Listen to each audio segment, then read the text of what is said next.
Welcome to Math TV with Professor V. In this video, we're going to talk about one-sided continuity. Basically, if a function is continuous from the left or from the right at a certain point and what that means. So before we begin our discussion, let's just recall our general definition for continuity, two-sided, garden variety.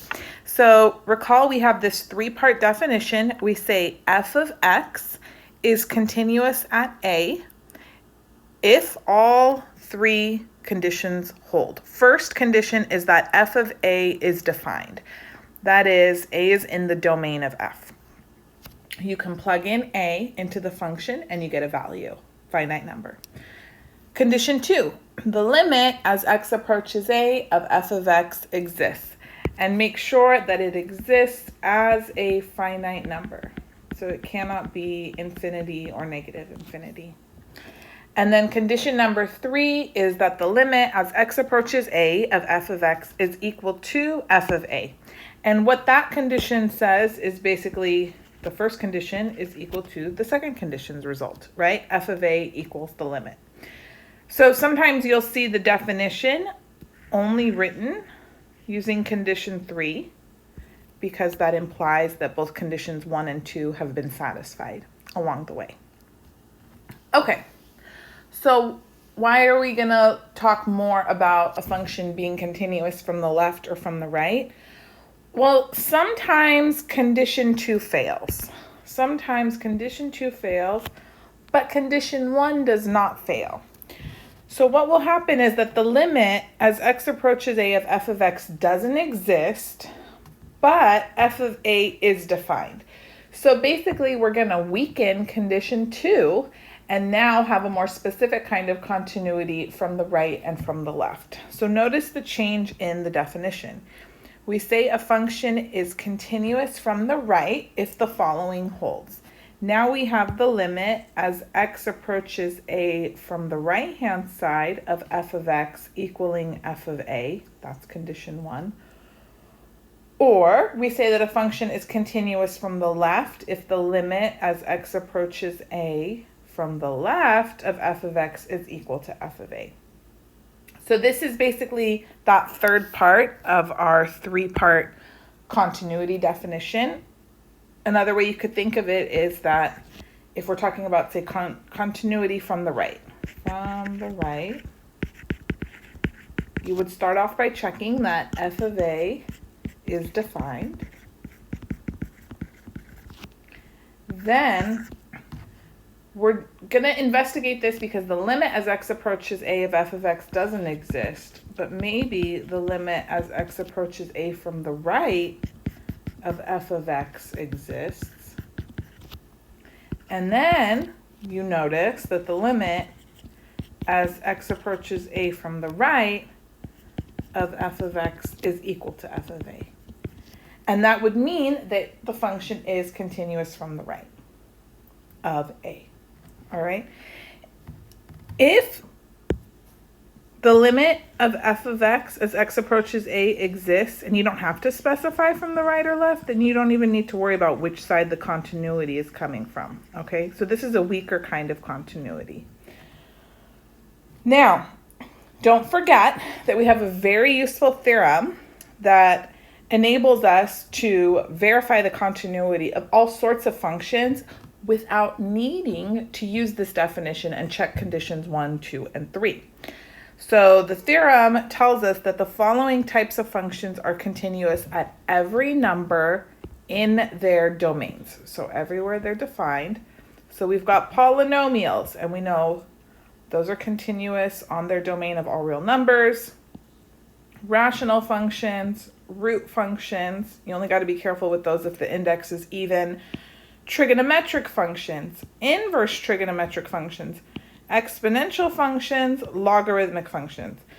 So you might be thinking, okay, then if I can use this theorem to prove continuity and I don't need to check conditions 1, 2, and 3, when am I going to use them? I'll tell you.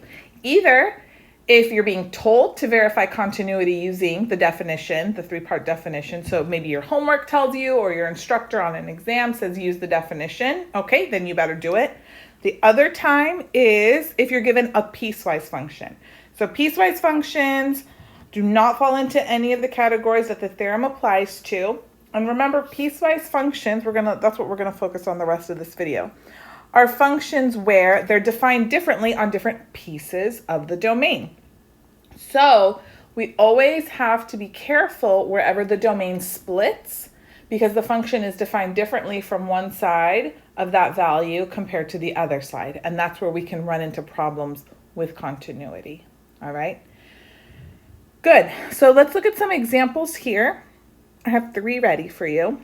And the directions are as follows. It says, find the numbers at which f is discontinuous. So find where f is not continuous. At which of these numbers is f continuous from the right, from the left, or neither? And then sketch the graph of f. Okay, so we have to start off by considering all real numbers, right, as possibilities, since f of x is defined for all real numbers. And we have to figure out where it's not continuous. Don't worry, we're not going to have to check every real number. That would be impossible anyhow. Let's start looking here. F of x is equal to x squared. If x is less than -1, it's equal to x. If x is greater than or equal to -1 or less than 1, and 1 over x if x is greater than or equal to 1. All right, well, I know by our theorem, our handy dandy theorem, that on the interval from -infinity to -1, that's this part, and from -1 to 1, that's this part, f of x is a polynomial, so it's going to be continuous. Why did I not include -1? Because notice the domain switches, or it splits right there, and the function is defined differently from either side, so the theorem doesn't apply. Also, by our theorem, on the next interval here, from 1 to infinity, I'm not going to include the endpoint of 1, right? Stuff's happening at 1, so we can't include it. So on 1 to infinity, I know that f of x is what kind of function? 1 over x, what is that? It's a rational function. So it's going to be continuous on its domain. 1 over x. What's the domain for 1 over x? The only restriction is that x cannot be 0, right? X such that x cannot be 0. And f of x is defined to be 1 over x on the interval from 1 to infinity. So we're good, because 1 to infinity does not include 0. So we are in the clear. That means I only need to investigate 2 values for discontinuity. So I need to investigate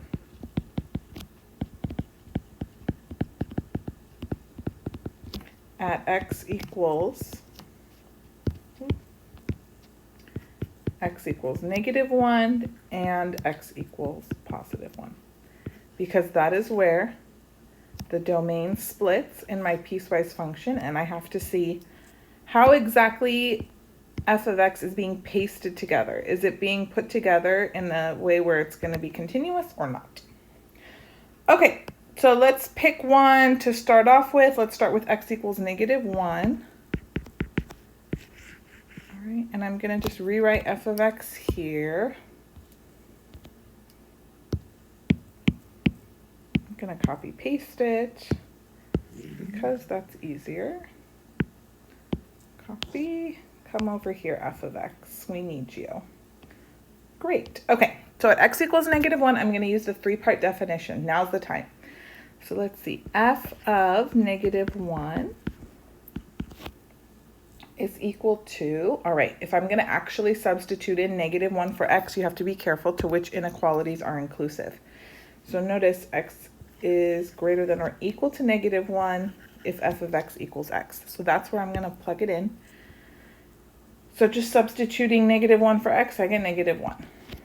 Okay, condition 1 satisfied, right? It's defined to be something. It exists. Condition 2, what is the limit as x approaches -1 for f of x? Now this is where I have to be careful and check the limit from both sides. So if I check the limit from the left-hand side, that's going to be the limit as x approaches -1 from the left of f of x. Now how is f of x defined from the left of -1, from values that are smaller than -1? So look at your piecewise function. For values smaller than -1, f of x is defined to be x squared. So that's what I'm going to use for f of x to find the limit from the left. And then I can just use direct substitution, plug in -1 for x, and this limit is 1. Okay, what about the right-hand side? So we have the limit, x approaches -1 from the right. Now, how is f of x defined from the right of -1? Let's see. From the right of -1, f of x is defined to be x. So that's what I'm going to use to find this limit. And then again, I can just directly substitute, and the result is -1. So notice the limit from the left does not equal the limit from the right. So that tells me that the limit as x approaches -1 of f of x does not exist. Condition 2 fails. I don't even need to check condition 3 because condition 2 already failed. So this tells me f of x is discontinuous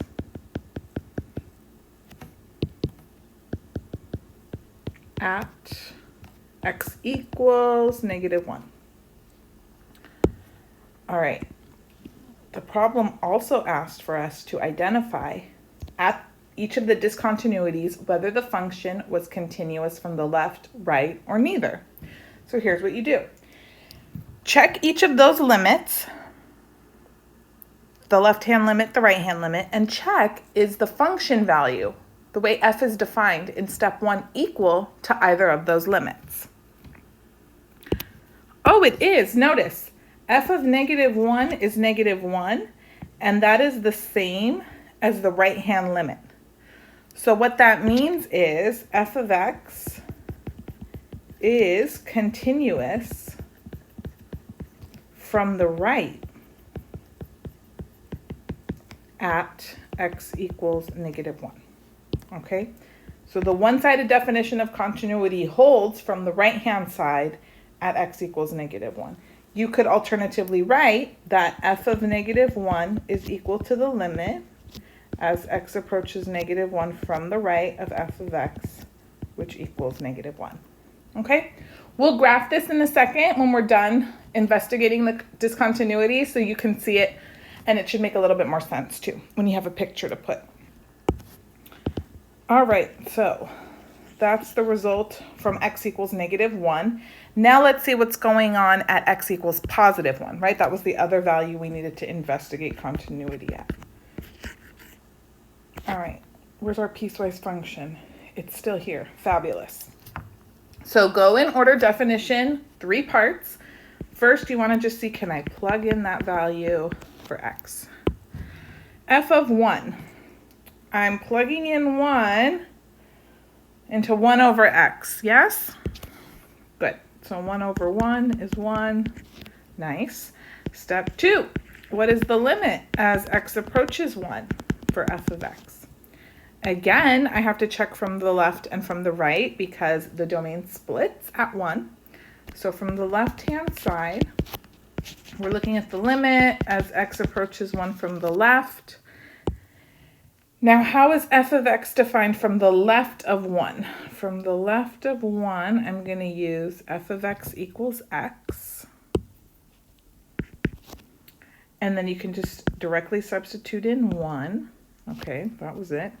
And then right-hand side, we have the limit as x approaches 1 from the right of f of x. How is f of x defined from the right of 1?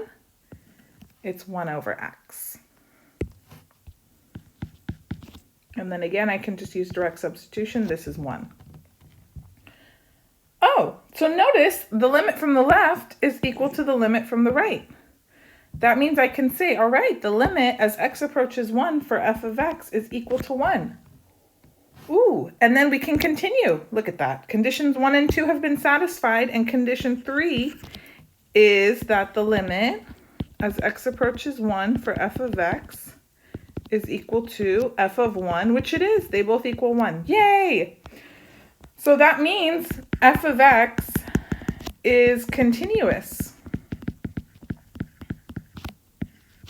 at x equals 1. So the only discontinuity we had was at -1. Oh my goodness, how victorious. Okay, so let's graph everything. Let me remind you what f of x was. And all of the actions happening at 1 and -1, so that's really where I'm going to focus the graph. Okay. Here's the x-axis, here's the y-axis. And I'm really not going to throw a whole lot on here so we can focus on what's going on near these points of interest.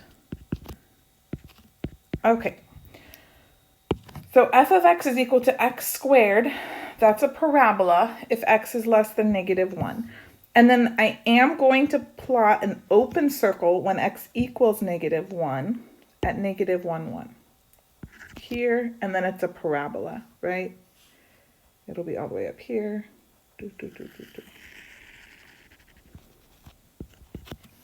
Good. In between, from x equals -1 until x is less than 1, f of x is equal to x. So that's just a line. It'll go through the origin, and then at 1, 1, I have an open circle. What am I talking about? If I plug in 1, here I have an open circle. Okay, that middle part is taken care of. Last portion, f of x equals 1 over x if x is greater than or equal to 1. Now we noticed here, if I plug in 1, I basically have a closed circle right where the open circle is. So you just fill it in. And then 1 over x, if you want to plug in 2, that's 1/2. We know what 1 over x looks like. We should. And that's it.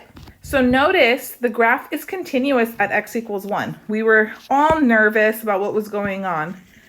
But the limit from the left is equal to the limit from the right at 1, which is also equal to the function value. So we're good.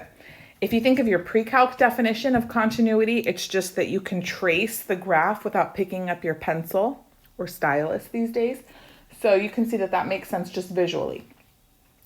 And then at -1, we have an obvious discontinuity, right? Jump discontinuity. And you can see it's not continuous from the left because that's where we hit the open circle. But the function is continuous from the right at -1 because the limit is equal to the function value.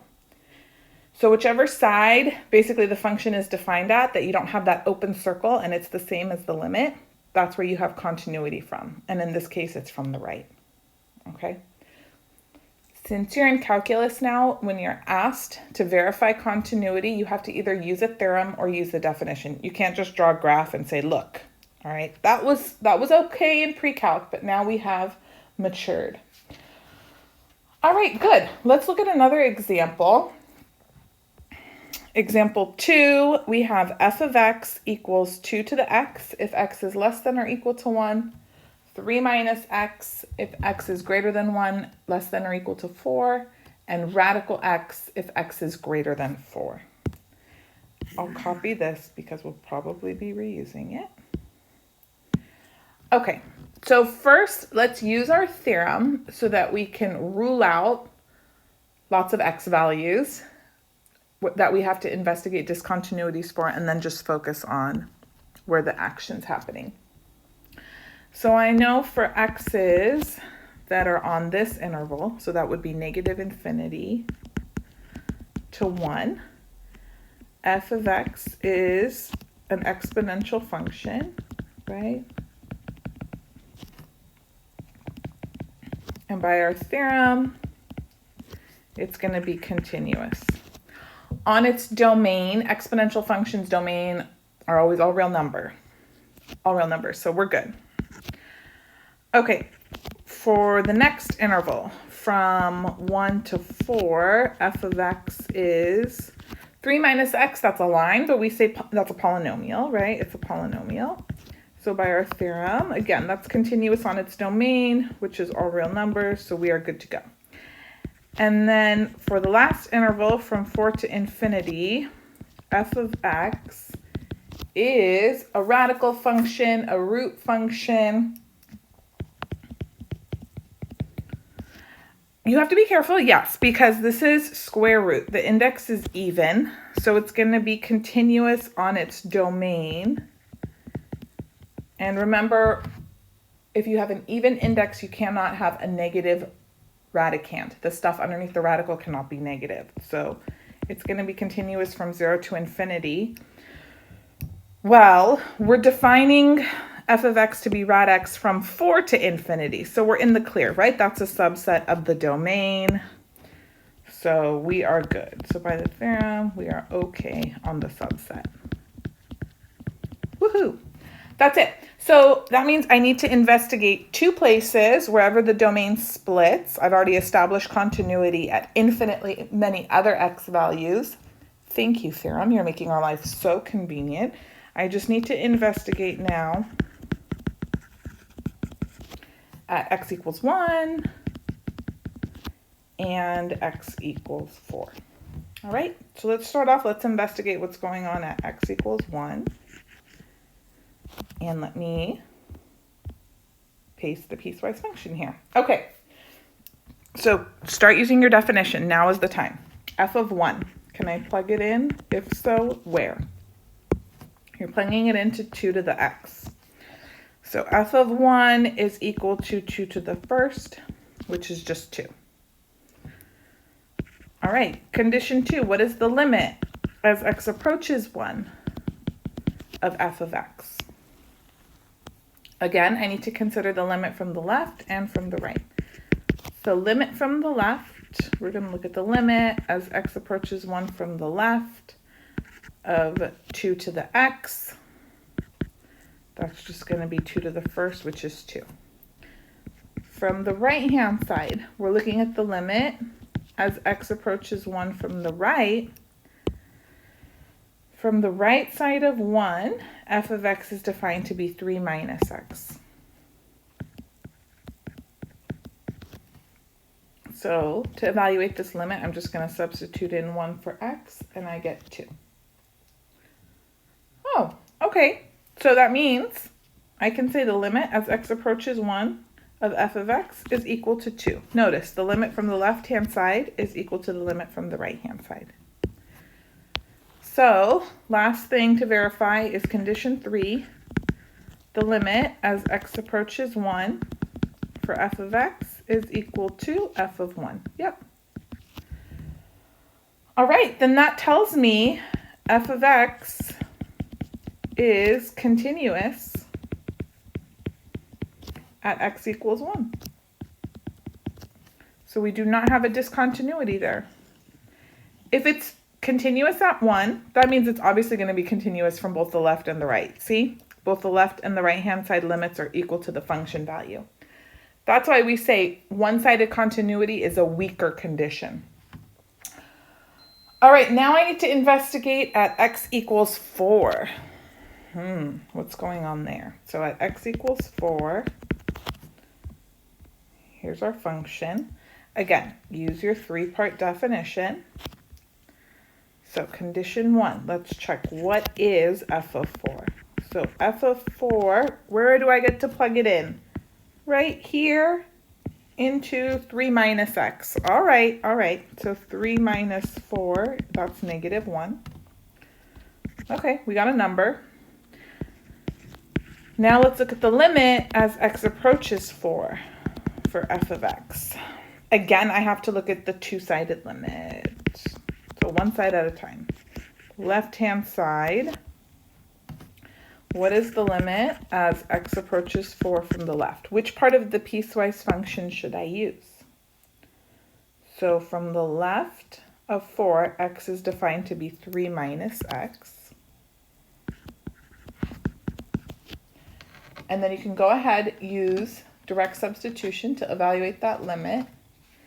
And you're going to get 3 minus 4, so negative 1. All right, now what about from the right-hand side? So that's going to be the limit as x approaches 4 from the right. How is f of x defined from the right of 4? It's defined to be radical x. So that's going to be radical x. And then to evaluate this limit, again, just use direct substitution, radical 4, which is 2. Ooh, notice in this case, the limit from the left does not equal the limit from the right at x equals 4. So that means that the limit, the two-sided limit, as x approaches 4 of f of x does not exist. So condition 2 fails. By default, condition 3 will fail.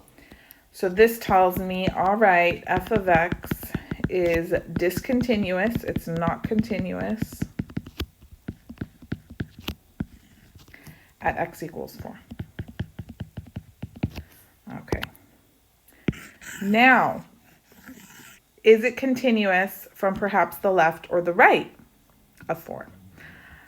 Check. Are either of those limits equal to the function value in step 1? Why, yes, the limit from the left-hand side of 4 is equal to the function value at 4. So what that means is we can say f of x is continuous from the left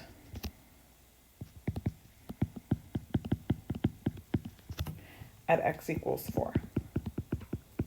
And if you just want to give a little explanation, you could say because f of 4 is equal to the limit as x approaches 4 from the left of f of x. Good? All right, let's draw a graph and call it a day.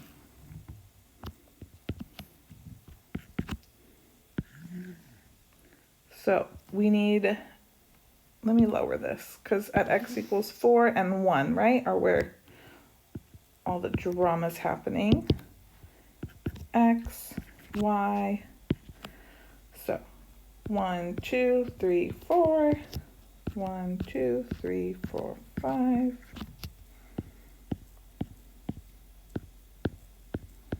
Where's f of x? Here we go. Okay. So for x less than or equal to 1, f of x is equal to 2 to the x. So I'll have a closed circle here, right, when I plug it in. 2 to the first is 2. You can also use all the info that you got earlier when you were doing limits. It'll go through 0, 1, negative 1, 1/2, this away.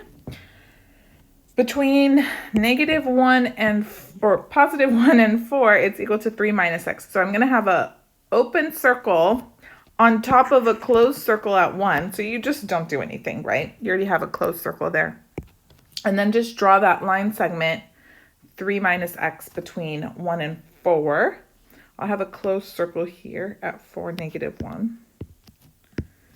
Right here. And x-intercept is 3. Okay, okay. And then f of x equals rad x if x is greater than 4. So this is where we're going to see our discontinuity, because from the right side, rad 4 is equal to 2. So we're going to have an open circle right here. And then you just draw your square root function. That's good enough. So see how we have that discontinuity at x equals 4. It is continuous from the left, not continuous from the right. And we had no issues at x equals 1. Notice it was continuous there. All right. So that concludes the video. Hope you found it helpful. If you have any other topics or requests, feel free to comment down below. Send me a message. You can follow me on Instagram. Same handle at MathTV with Professor V. I post all sorts of stuff there too. Happy studying!